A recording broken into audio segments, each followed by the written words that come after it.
Hola a todos los seguidores y suscriptores del canal ADERTV. En esta entrega nos vamos a encontrar con personajes muy relevantes y muy conocidos de la historia de Egipto. Y vamos a empezar con el primero de ellos, que no es otro que el faraón que nosotros conocemos por Tutankamón. Como vimos en el capítulo anterior, su padre fue Akenatón, este faraón tan particular que trasladó la capital a Amarna y que puso de moda y en prevalencia el culto al dios solar Atón, desplazando al dios Amón. Tutankamón es hijo de Lady Quilla, que era una de las esposas menores de Akenatón.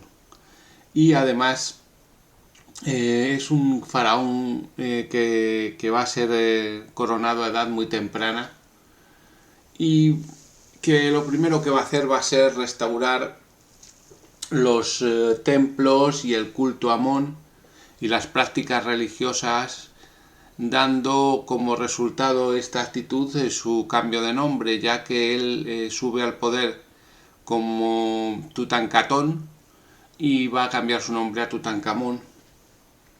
Lo mismo con la que va a ser su mujer, Angesenamun, que es prácticamente una media hermana y que había estado casada con su padre también. Tutankamón va a reconstruir los templos, cultos y estatuas de dioses de las capitales tradicionales de Tebas y Menfis.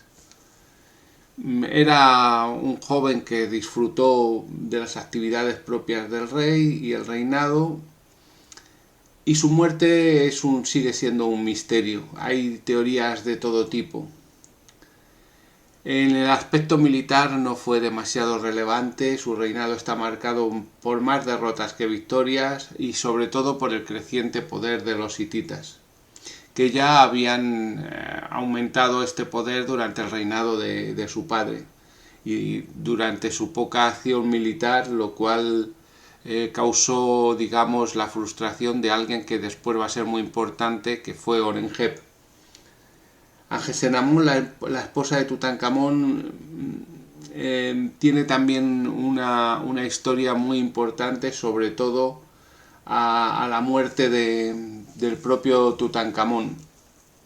Pero quizá lo que nos llama más la atención de este faraón es su tumba, descubierta por Howard Carter y Lord Carnarvon en el Valle de los Reyes. La tumba contenía maravillosos tesoros y despertó una creencia en una supuesta maldición por la muerte de Lord Carnarvon al recibir la picadura de un mosquito infectada que era la verdadera causa de la misma. Bueno, esta maldición ha sido totalmente desmentida como un mito y se reconoce a Tutankamón como un faraón de Egipto. La máscara de oro de Tutankamón es algo ya icónico. Una de las excusas, entre comillas, que Tutankamón dio para restaurar el culto a Amón fue restaurar el Maat, este concepto que ya hemos estudiado. Y ahora vamos a hablar un poco de la que fue esposa de Tutankamón. Angesenamun estuvo casada, como hemos dicho, con Akenatón y probablemente le dio un hijo, Angesenapetén, y luego se comprometió con Tutankamón cuando aún era joven. Va a sobrevivir tanto a su padre como a Tutankamón, y se sabe que fue la primera mujer que intentó casarse con un soberano extranjero. En su juventud, Akenatón, ya lo hemos dicho, prohibió el culto a Atón y bueno, fue que trasladó la capital a Marna, donde Angesenamun va a crecer como hija esposa y luego como prometida de su medio hermano. En algún momento, no se sabe exactamente cuándo, parece que habría dado a luz una hija. Y bueno, se desconoce la vida de esta hija.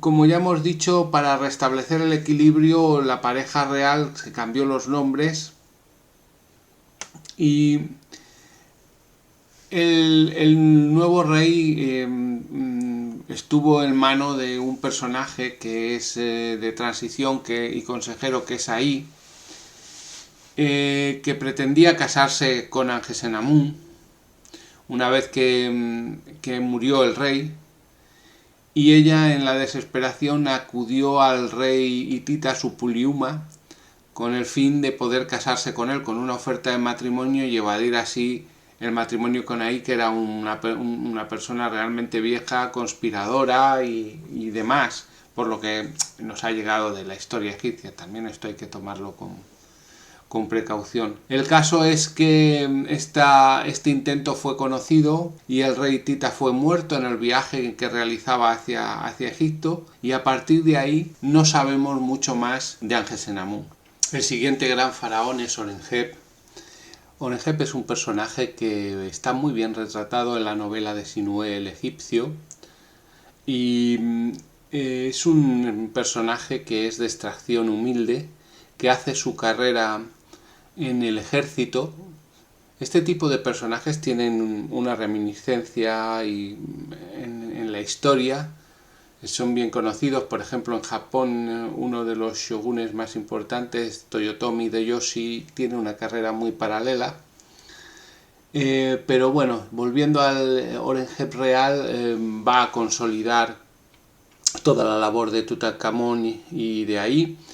Va a hacer una reconstrucción de los templos y va a apoyar el culto a Amón, pero sobre todo lo que va a dar a Egipto es gloria militar. Va a oponer mucha resistencia y va a ganar terreno a los hititas, y él afirma al final de su reinado haber sido elegido por los dioses, específicamente Horus de Usednu, para restablecer el Maat. Ya vemos que es que en todos los faraones esto es una obsesión. Gobierna durante 28 años y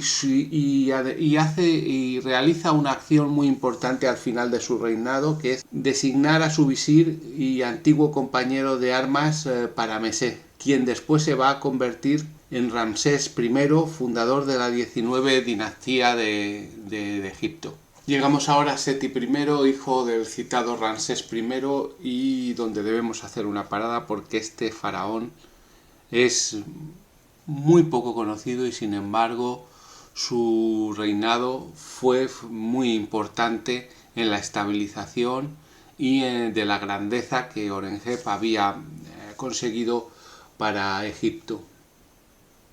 Fue militar y sacerdote antes de ser faraón. Esto le dio una perspectiva muy importante y muy completa del país y de las cuestiones sociales. Conquista territorios como Palestina, Siria y Fenicia, que no son para nada menores. Y con los hititas lleva una política de diplomacia en vez de una política de belicismo. Por supuesto que va a mantener el culto a los dioses tradicionales, también se va a preocupar por mantener este concepto de Maat, y aunque su reinado solo dura de 10 o 12 años, uno de los problemas que tenemos con Seti I es la escasez de inscripciones y que muchos de sus monumentos no están acabados, y veremos que será su hijo Ramsés II quien los acabe y se los atribuya. Ramsés II es hijo de Seti con su esposa Tuya, y Seti va a morir a los 40 años y fue sucedido pacíficamente. Su momia es una de las mejor conservadas, está en el Cairo, y su tumba es una de las más grandiosas y bellas. Sin duda le toca el turno al más grande y al más conocido, a Ramsés II, que tiene algunos otros nombres. Vamos a tratar de decirlo: Userma, Atres, Setemperre y Ozymandias. este último muy celebrado en el poema de Percy Bysshe Shelley, y fue el tercer faraón de la 19ª dinastía. Él aseguró una victoria sobre los hititas en la batalla de Kadesh, aderezada con una buena historia, pero sin duda dicha victoria no fue tal, y lo que fue como mucho unas tablas. Es el propagandista por antonomasia. Un constructor impenitente, aprovechó los templos inacabados de sus padres y de su padre y se adjudicó multitud de glorias, muchas de ellas discutibles, para aumentar su fama de guerrero. Sobrevivió hasta los 96 años. Dicen que era pelirrojo y que medía casi 1,90. Tuvo más de 200 esposas y concubinas y casi un centenar de hijos e hijas. Su muerte causó un pánico entre sus súbditos, y desde los 14 años Ramsés acompañó a Seti I en las campañas militares y pronto dirigió sus propias campañas. Participó de la gloria de Setis y participó también en la construcción, dirigiéndola, de un palacio en Avaris. Cuando Seti murió, Ramsés recuperó las fronteras de Egipto.